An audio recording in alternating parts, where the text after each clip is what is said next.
All right, good morning, everyone. Good morning, sir. Today with us, we have an exciting guest speaker, Mr. Bob Yingling. So, over his course of his career, we'll first start off with where he graduated. So he went to the University of Central Florida, so he's an alumnus of that. And over his 22 years of military service, he served as a lead planner and manager of all Northern European military exercises. So it goes from Northern, Southern, Central. He's the lead planner of that. He also served as lead educator for senior leaders in the Department of Defense for Africa, the Pacific, and again, all of the European military command groups. Something to note, significant awards, he has a Defense Superior Service Medal. So without further ado, I do introduce Mr. Bob Yingling.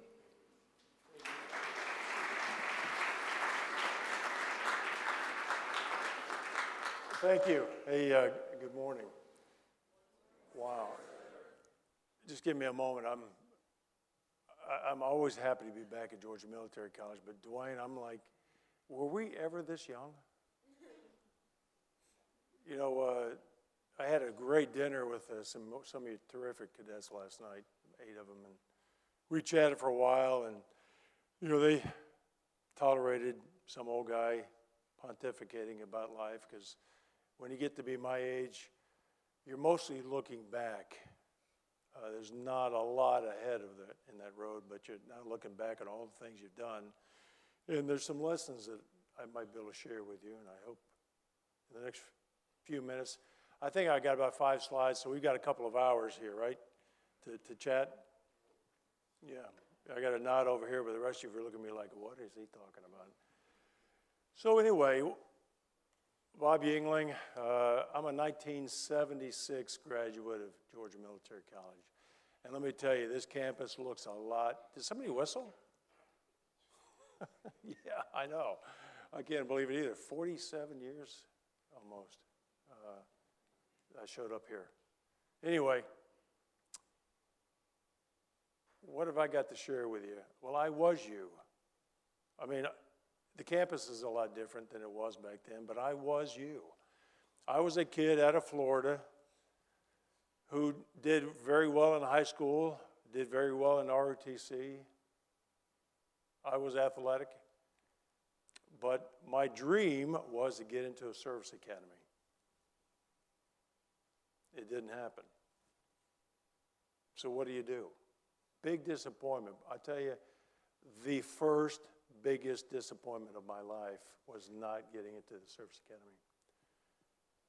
But I was fortunate. I had a brother, soon-to-be brother-in-law, who you will meet next month.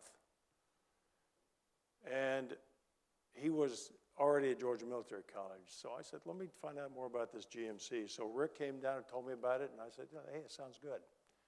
So I got an RTC scholarship, and the rest is history. So what? What's that all about? What am I trying to tell you? What am I trying to tell you? Anybody? This is where I ask questions, and you respond. That's exactly right. Thank you. You're going to be faced with disappointments, and you may have already had that. Some of you may have wanted the same thing. And you got to find another way to your success, right? Don't give up. You are not entitled. Nobody's going to give you anything, okay?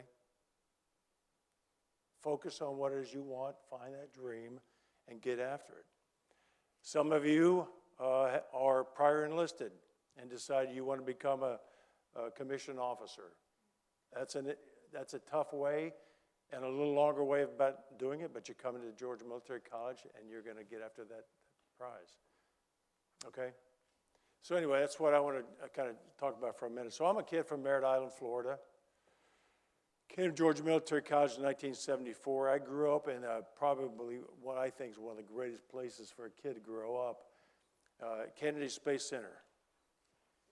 My dad was a retired Air Force fighter pilot, flew P-51 Mustangs in Korea.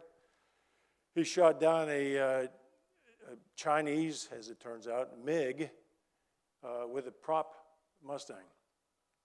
So he loved the Air Force, retired from the Air Force, worked at the Kennedy Space Center, so I got to be a kid growing up watching launches out my front door, literally watching all the Gemini and Apollo launches, the moon landing. My dad worked the Apollo 13 problem, so I was a kid at home and Dad was gone. He'd come home as he could and talk about the Apollo 13 situation. Are you familiar with Apollo 13? If you haven't seen the movie, I'll tell you, Ron Howard did a wonderful job capturing the essence of the problem. And ultimately, it came down to this. And you're gonna deal with this stuff. You're gonna run into situations where you have no idea what the solution is gonna be. You've never run into it before, and your team may never have seen that before. And the mission director, Gene Kranz, looked at his engineers who had never encountered this problem before, and he said, figure it out. Buy me enough time so I can bring those astronauts home. And those engineers understood what materials were available on the ship, and they figured it out and gave the mission director and the rest of the folks enough time to bring the astronauts home. It's a life lesson. Gene Kranz says it's one of the defining moments of his life. And that's what you're going to run into. You're going to run into those defining moments. It could be embarrassing, like the kids asked me last night, what were some of your most embarrassing moments, most memorable? You are going to encounter a lot of neat stuff. And what I want to talk about a little bit this morning is the idea of trust. So if I said to you, what is trust? What does it mean to you? The word trust. What's the first thing that pops in your head? Anybody, help her out. You said. Hey, faith in somebody else. Yes. Is that inherently present? Is it always there? No, it isn't. Now, I'll ask you this. You say it's not inherently present. How many of you have flown on an aircraft?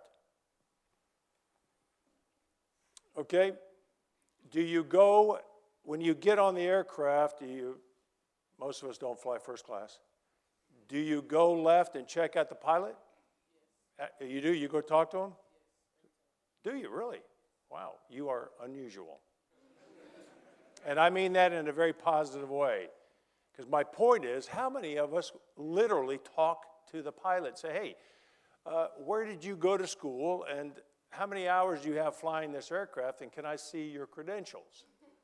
I tell you, I have never done that. But we trust that that pilot knows what he or she is doing, don't we? Oh, well, some of us do. Have you ever gotten off the plane?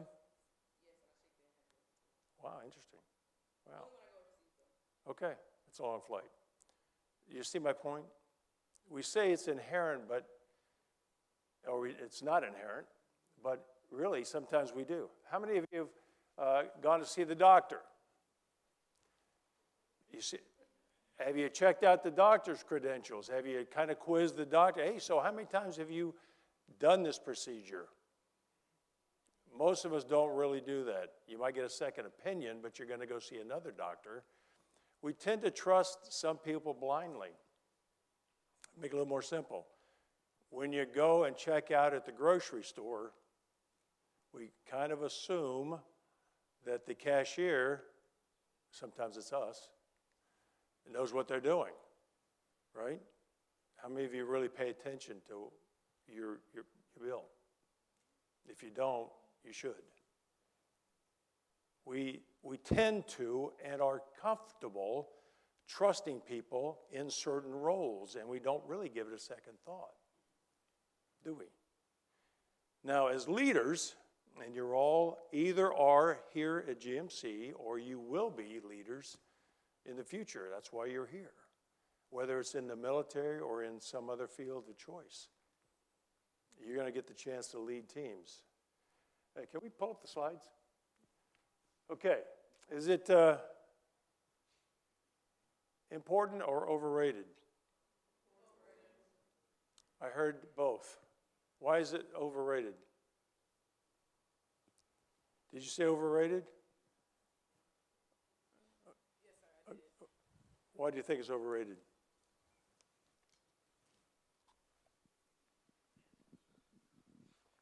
Didn't think I was going to call on you, did you? No, I did not, sir.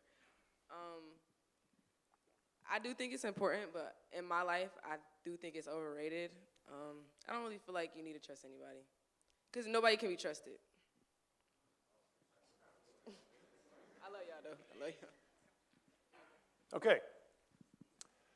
y'all. Okay. Next slide, the build. Okay, here's it. How do we gain it? How do we lose it? We said it's inherent and it's not inherent. So if it's inherent, how do we lose it? Through your actions? Yeah, absolutely, through your actions. And sometimes your inaction. Does that make sense? Because if it's inherent, we expect you to behave or do things in a certain manner. And you can pick, imagine whatever that is. Whatever team you're on, whatever chore you're working on, we expect you to do your very best. Or we expect you to try. Okay? So it can be lost. Now, here's the tough one. Is it easily regained? I tell you, it is not. But it can be. But it's tough. If you are a leader or you are a subordinate, and we're going to talk about both of those in a moment, it's hard to regain trust once it's lost. But it can be done. And again, it's through your actions and your perseverance. And of course, it depends on the conditions of what happened. But I'll tell you, let's talk about leaders and subordinates. Very few of us, matter of fact, I will tell you, it's safe for me to say that none of you, not a single person in this room, will be in a position where you're not a subordinate. What you think about that for a minute? No matter what you do for the rest of your life, you are not going to be in a position where you don't report to somebody. Does that make sense? Now, you will be a leader of other people, and they will report to you, but you will also report to somebody. So in that leader and subordinate role, that trust is a critical thing to develop and guard. Would you agree? I mean, think about that. You will always be a subordinate. That's a hard role. Being a subordinate, reporting to somebody, being accountable to somebody is difficult. They depend on you for information, and as a subordinate, which we all are and will be, we owe commanders and leaders certain things. We have a role, okay, and part of that role is that they trust that we will do what's expected of us. And what I'm talking about is, as subordinates reporting to a commander, we owe them two things. We owe them information and recommendations. Does that make sense? You understand?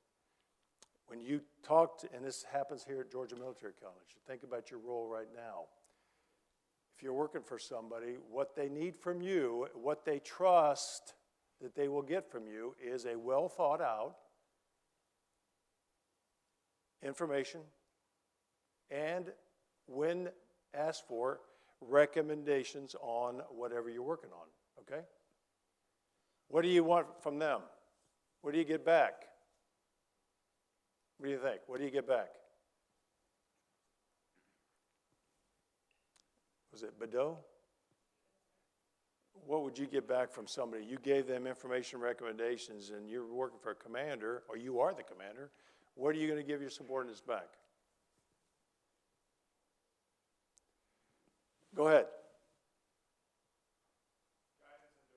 That's exactly right. That's exactly right. We give information recommendations. What you should expect, part of that trust relationship, is what you get back is guidance and a decision. It will always be that way. And I speak from experience. I have worked in many, many jobs. As we relate to, I ran the entire Northern European exercise program, 11 exercises from Iceland through Germany, all of Scandinavia, the Baltics, Lithuania, Estonia, Latvia, Poland, Marine, Navy, Army, Air Force exercises. It was fantastic. In every case, every single case, we had 4-star generals who were involved in this planning. They provided guidance. It came from the very top. We had our national security strategy that came from the White House, filtered down through the Secretary of Defense, through the chairman of the Joint Chiefs. They gave us our military strategy to European Command, where I was working. So now we had the European commander give us guidance, and we executed. We gave back every planning conference. We came back with information and recommendations, and what we got back was, in order to continue our planning, was guidance and decisions. Okay? Make sense? All right. That's kind of what I talk about trust a little bit. You get the idea, don't you? I tell you, it starts right now. Your individual relationships with your friends, when you get put into a group and you got to work on a project, when you play sports, they trust that you're going to give it your all. You're not going to come in there and half-step it. Okay, let's go ahead and build this out the rest of the way. Okay, we talked about those things. Go to slide 4, please. You can keep going. Here's where I want to be. Anybody like puzzles? I tell you, they're fantastic. Especially you get one of those, 3,000 or 4,000 piece puzzles, and some of them are just insane. What's the most important piece of a puzzle? The corners? Okay, because you need to build a border, right? Is that? Anybody disagree? What? Oh, the last piece, yeah, okay. Assuming it's not lost, right? Every piece is important, okay. No. You're all wrong. The box top. Think about it. Why is the box top the most important piece? I have to know what I'm working on, right? We, in the military and in the civilian world, we call it the vision, the corporate vision. What's our vision statement? What are we getting after? What's our mission statement? Right? What is the box top? The magical thing about a box top is if your guidance from the commanders is real clear, that is your box top. If you really understand what the organization is about, what your mission is about, what the objectives are, think about what you're working on right now. You might be working on a project. If you really understand what that looks like, what the end state looks like, that is your box top. And the great thing about a box top, and you're the commander, if you've articulated it really clearly, what? Everybody can go work on their piece of that puzzle, right? You can now dump that entire box of pieces on the table, and instead of, looking through all the pieces, you can now start turning them over because you know exactly, oh, I know what that goes, I know where that goes. That goes over here in the bottom right. Does that make sense to you? Yeah, I learned about this. There's a wonderful guy, Brian Watson, Major General retired Brian Watson. He used to be the operations director at Africa Command, and he used to come in and talk to all of the colonels and Navy captains and below that used to have to come through my class. I had to teach a 3-day orientation class to new members of Africa Command on everything from national strategy to how to write an information paper. It may seem silly, but all of these experienced folks had to go through this orientation class so that they could hit the ground running and be an active member of our command. They may have worked at another command like Southern Command or Central Command. They may have been in the war, but they've never worked at Africa Command. And each of these commands do things a little bit different. And then you have all the joint partners. They may not have worked with joint partners, the other services. Anyway, Watson, Brian used to come in and talk about the box top, and I just thought that was awesome, and it always works. You talk about the most important piece, and typically you get the corners. I like the last piece, that was good. But the box top is the one that gets you. Okay, let's go ahead and build this out.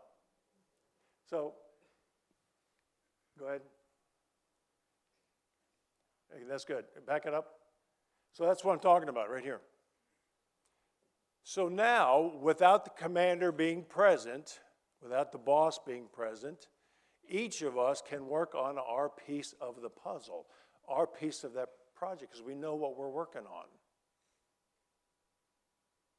So it's on us, all of you, as future bosses and future commanders and leaders, to remember this, that if I can clearly understand what I'm working on, I can be a much more productive member of my team. Okay? Now, that inherent trust that you may or may not believe exists has to come into play here, doesn't it? If I am not going to be watching all of your activities every day, which I can't do it, I have to trust that you will do what you are charged to do and do it as well as you can. But you understand what the problem, the solution looks like, and we can get after it. This is a lot better than, imagine a staff that has all the puzzle pieces in their box. And what do? Well, they walk into the commander's office, and they walk in, and they're feeling really happy. He said, "Sir, ma'am, we have all of the pieces to the puzzle." And they walk over, they dump the whole box on the commander's desk, and then they stand back and they watch the poor commander trying to sort out the puzzle all by themselves because the staff hasn't done their job. And why is that? Because they didn't know what it is they were working on. They understood their job as an S1, S2, S3, but they didn't know what the problem was, and the commander didn't well articulate what the solution looked like. So now the commander's spending all their time doing all the work, and the staff isn't participating because they don't understand well the problem, okay? Now, so you've worked on the puzzle, you understand what the vision was, you get the whole thing together, and what happens? You walk into the commander, and there's about 3 or 4 pieces missing. Why is that? What's that? Well, that's a good point. And you know who that was? The commander always has a few extra pieces. Despite all the guidance and the decisions that have been made, once you've done everything that you can do as a member of his or her staff, you come in with the solution, and there's always a little more information. The commander has access to the latest development. And then what happens? You lay out that puzzle, and then Cranston, oh yeah, I forgot to tell you, I got this piece right here. Boom, puts it in. Oh yeah, I got this one this morning. Final pieces go in that way. That's normal. I want you to visualize what we just talked about. Okay, these are things that will happen the rest of your life. If you can remember the box top, and when you're in a staff and you're a member and you're listening to the commander talk to you, if it's not clear what that box top looks like, seek clarification, okay? So what this is just the normal, hey, let's lay out the pieces, understand what the box top, arrange the pieces, and let's talk to each other. Okay, that's how trust is developed. We talk to each other. Now, the next slide. Go ahead and build it out.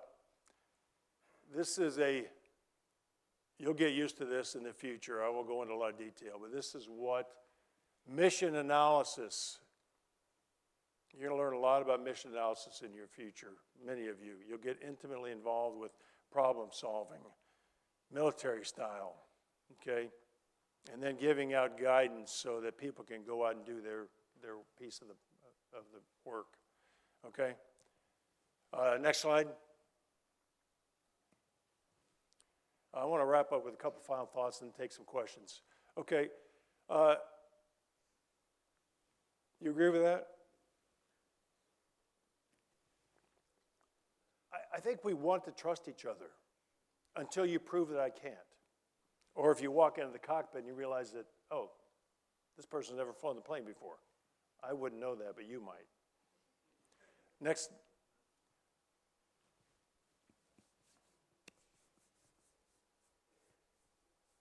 If you disagree, let me know. Okay, next. We kind of talked about that. Next one.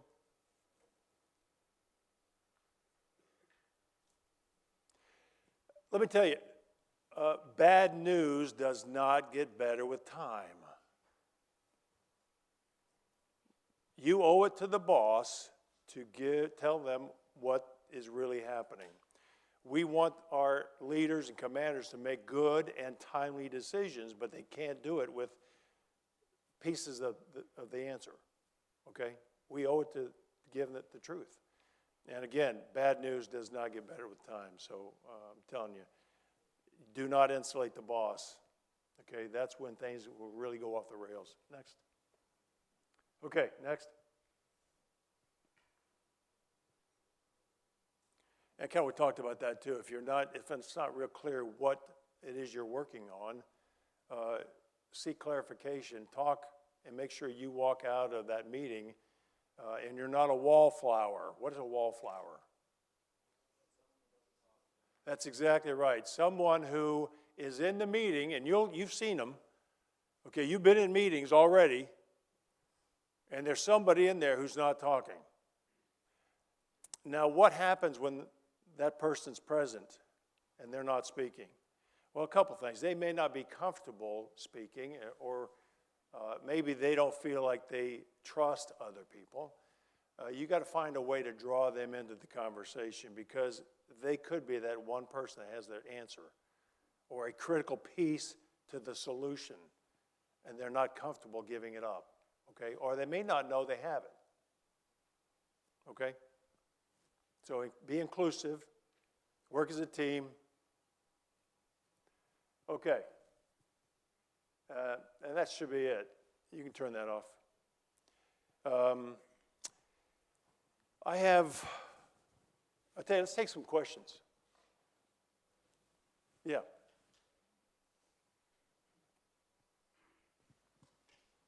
Good morning, sir. I'm Cadet Hall. I'm a ETP State Service Cadet here, and I am a major in history.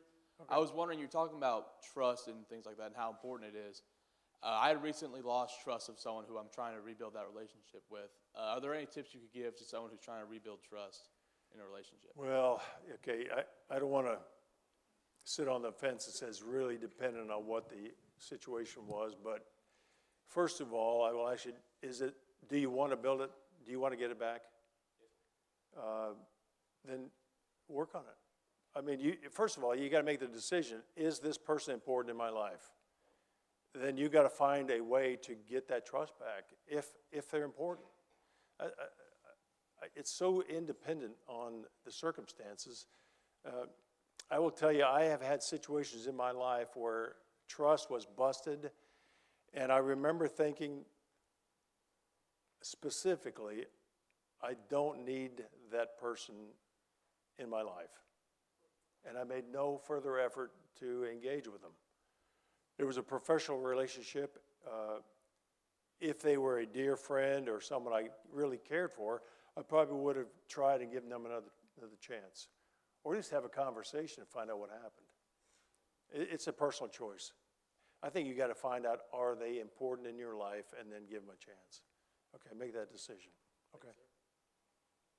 Yes.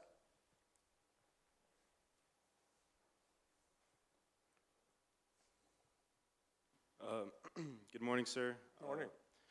I'm Cadet Pombo. I'm from Brewster, Massachusetts, and I'm a United States Air Force scholar here at GMC. Okay. My question goes alongside the previous question. I was wondering if you are the person, or if you are the person who loses somebody's trust, what actions can you take to regain that trust? That's a good one.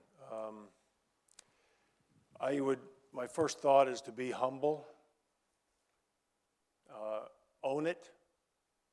Whatever it is that you did or did not do that created the situation, if it's on you, you have to own it. That make sense?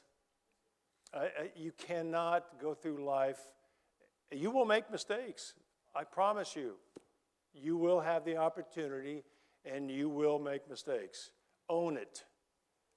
There's no way to repair trust if you're going to deny you were at fault. So I would tell you, own it. Yeah, who else? Sir, ma'am.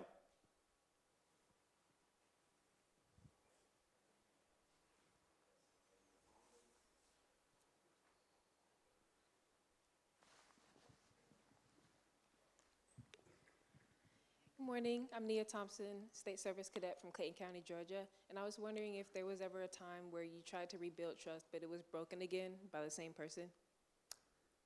Could you repeat that again? I was wondering if there was ever a time you tried to rebuild your trust with someone, but it was broken again? I tell you what, you asked the question. There was a situation where I broke somebody's trust and I never got it back. And I'll tell you, it was a mistake that I rarely talk about this.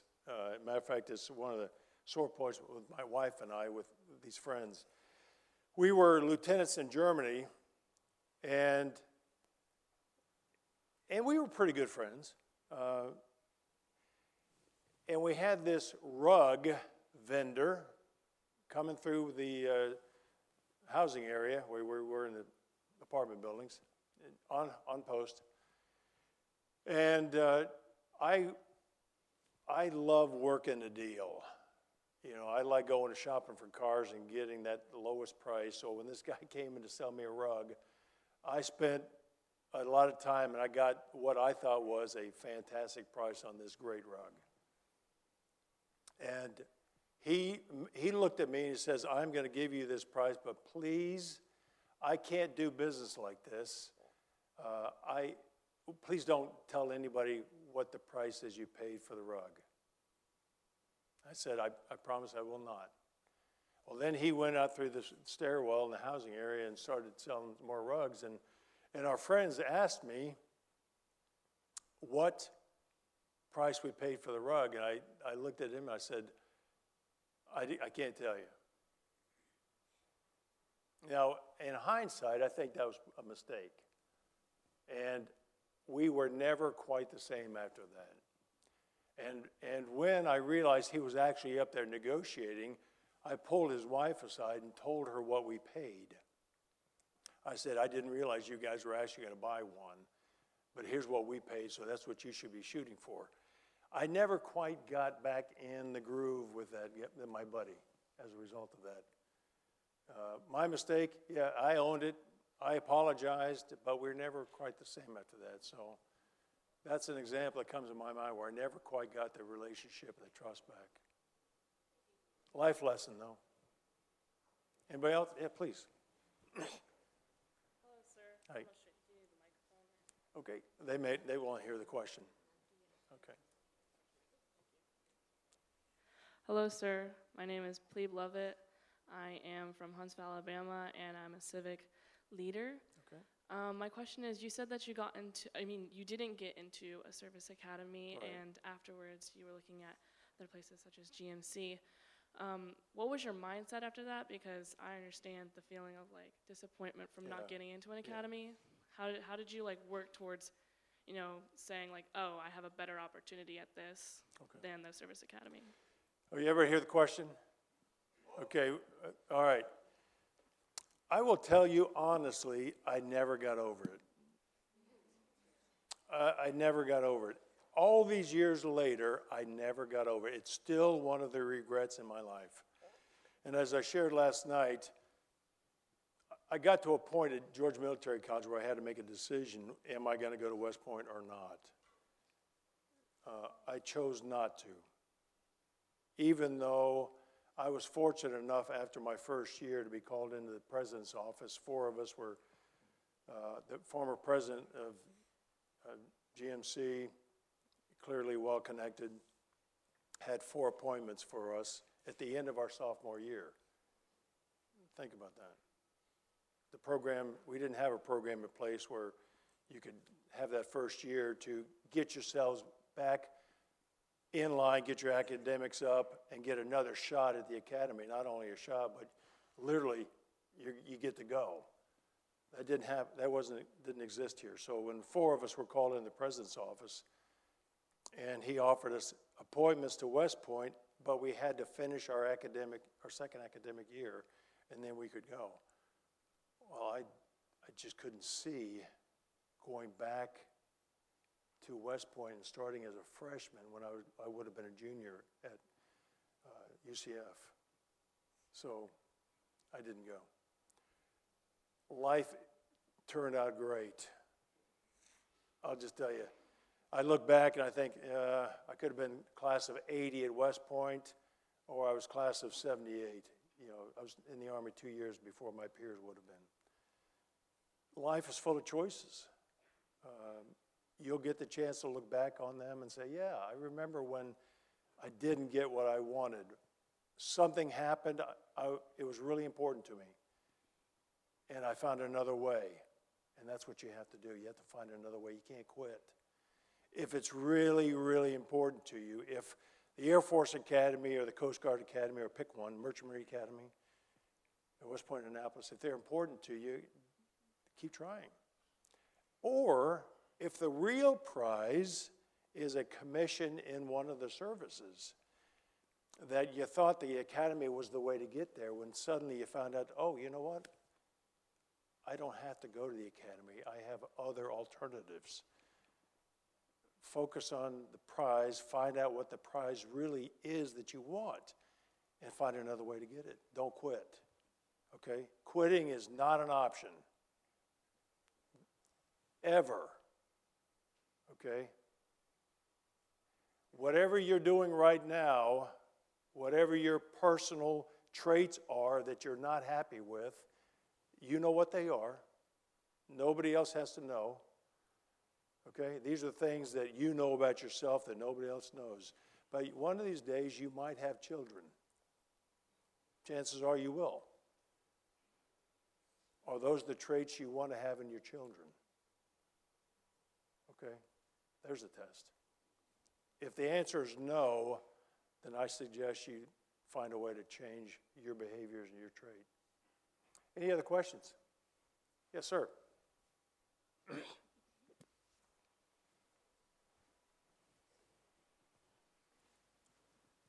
Morning, sir. Morning. Cadet Jabril Bennett, ECP cadet from Blythewood, South Carolina. My question to you is, how do you feel about, or how do you approach executing an order that you're not comfortable with or do not understand the reason behind?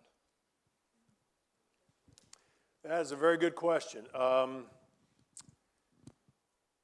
You must be comfortable with what we call critical thinking. And critical thinking is understanding the problem, and if you don't understand the problem, ask questions, okay, until you do. We work in an environment in the military where having a dialogue and discussing is the key. If you, first of all, we're not talking about an unlawful order because you're not required to follow that, okay? But make sure it's an unlawful order before you decide not to follow it. But have a conversation, discuss it. I've never, in my entire almost 50 years of work, never been in a situation where you couldn't talk about or question guidance. Okay, so ask questions. Be bold, okay? Not ridiculously bold, okay? But step up. Because you're probably asking a question that others want to ask but don't have the fortitude to do it, okay? Does that answer your question? Ask questions. You got to be bold and be willing to do it. And as leaders, when you give guidance or orders, be willing to interact and discuss it. Okay, but when the decision's made, move out. Okay? Somebody else had a question? Yes.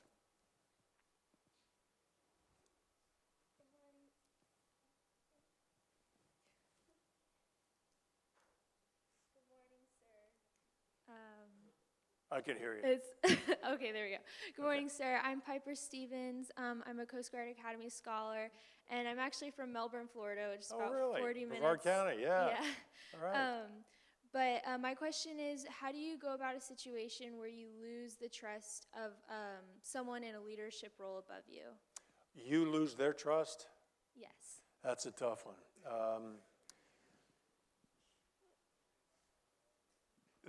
It kind of goes back to what we said before. The circumstances, whatever those circumstances are, if it's something you did and own it, and I'll tell you, matter of fact, I'll share something. I shared with the students last night.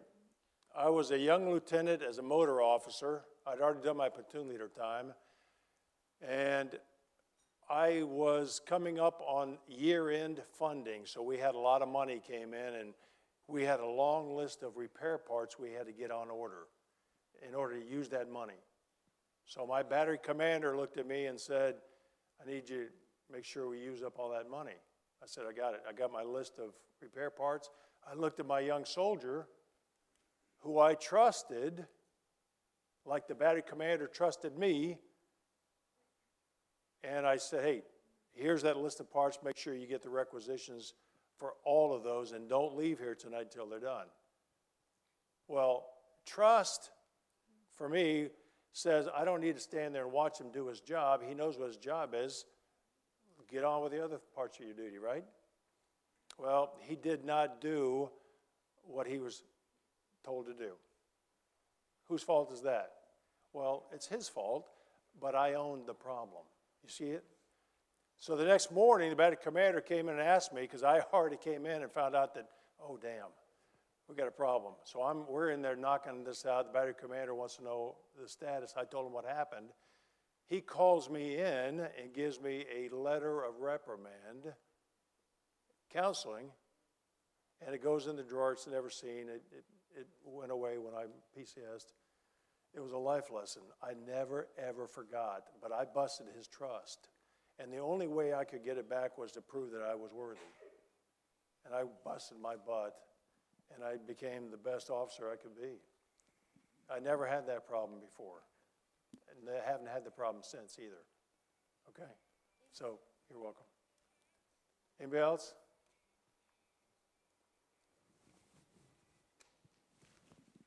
Good morning, sir.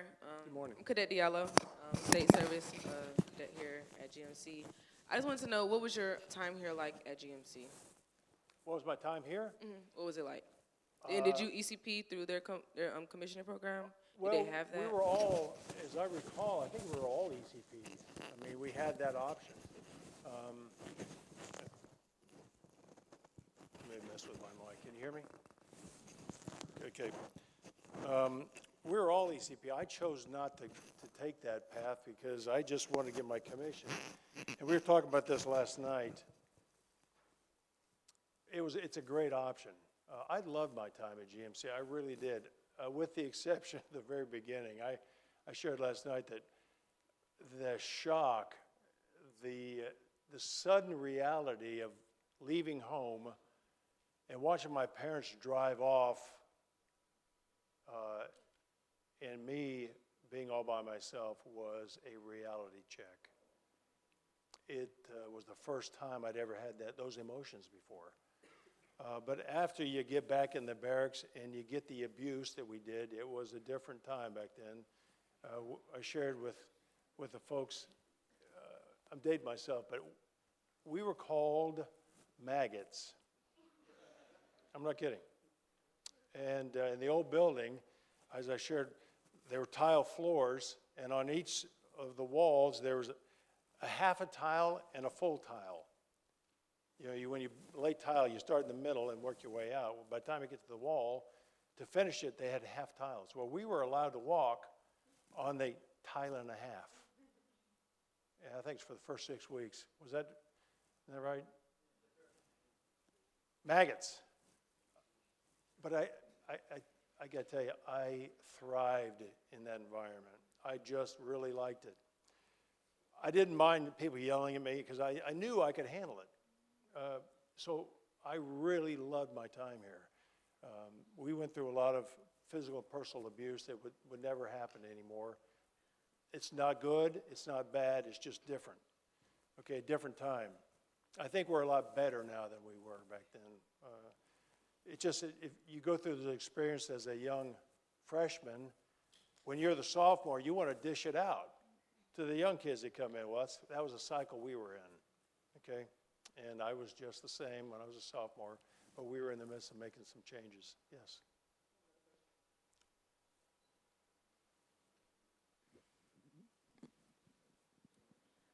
So I understand what you said about saying how MSD is an option because I've been facing that as well.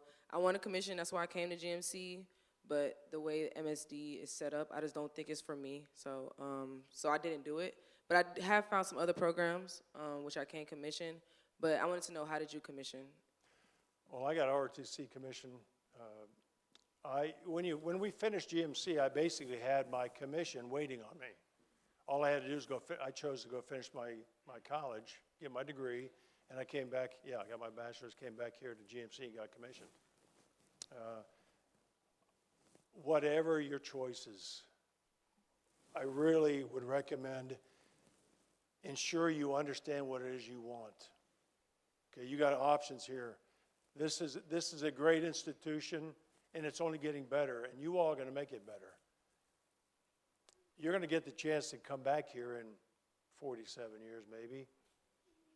You can't even imagine that, I know.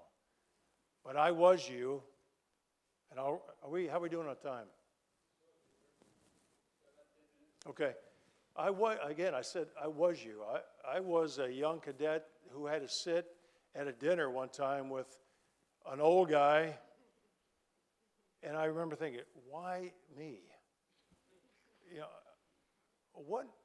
what have I got to get from this old dude who didn't even go to GMC? He just was a big supporter of GMC. Matter of fact, he had been part of one of the president's cabinets. He was a big Bill Ussery, great guy. All I'm saying is the life is wonderful. GMC is the foundation, and whether you go civil service into an academy from here, if you go direct into your commission, or if you go on and get your bachelor's degree and then take your commission, I hope that when you look back on Georgia Military College, you'll have as fond memories of it as I do. I see all these Coast Guard uniforms and I'm blown away. It's just unusual and great. It's just different. You know, I've got a niece as a lieutenant commander in the Coast Guard out on the West Coast right now. She went to the Merchant Marine Academy. Great service. Really glad to see the uniforms here. All of you, whether you're going to go into the service, Who said they're from Alabama? Oh, sorry about that. 41 years we've been waiting to say that. No offense. Yeah, I'm sure. Nothing personal. Anyway, go Dogs. I want to wrap this up with a couple final thoughts, and then I guess you guys need to get off the class. And there's a guy named Charles Sykes who came up with a list of items that I thought were fantastic, and I want to share a few of them with you. And they're things that I've used talking to people, and I'm going to use his list. I'm just going to read a few off to you, if you'll bear with me. Being a man of my experience, I need reading glasses.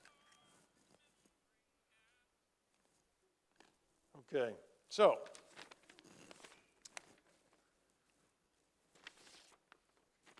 all right, Charles Sykes. Hey, life is not fair. Get used to it. You are not entitled. I already said that. If you think you're entitled, life is going to be hard for you. Humiliation is a part of life. Get used to it. A moral compass does not come as standard equipment. Learn to deal with hypocrisy. Zero tolerance equals zero common sense.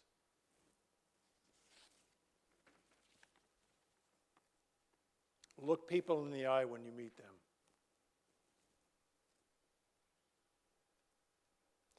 Do not let the success of others depress you. Okay? Think about that. The jealousy piece. You're not perfect, and you don't have to be. And don't forget to say thank you. And my last thought is on that same line of don't forget to say thank you, don't expect to receive a thank you. Okay, when you work hard and do your very best, don't expect a thank you. If you don't get any feedback, you probably can assume it was okay. Your commanders, when you get out there in the world, and your bosses are probably going to be very busy. Now, I'm not saying that it's okay not to say thank you. You should be appreciated for your work. But sometimes there's so much going on, and you'll be at such a high level years from now, that doing hard work is just part of the routine. And if you don't get a pat on the back or don't get a thank you, it didn't mean you didn't do a good job and that your work was not appreciated. Strive, do your best every day. The accolades will come, but it may not be with a thank you. And I don't know what else we have to say. I appreciate it. I was just honored deeply to be here with you all. And I look forward to your future. I look forward to reading about you. Good news. And I wish you all deeply, I wish you all great success and persevere. Thank you.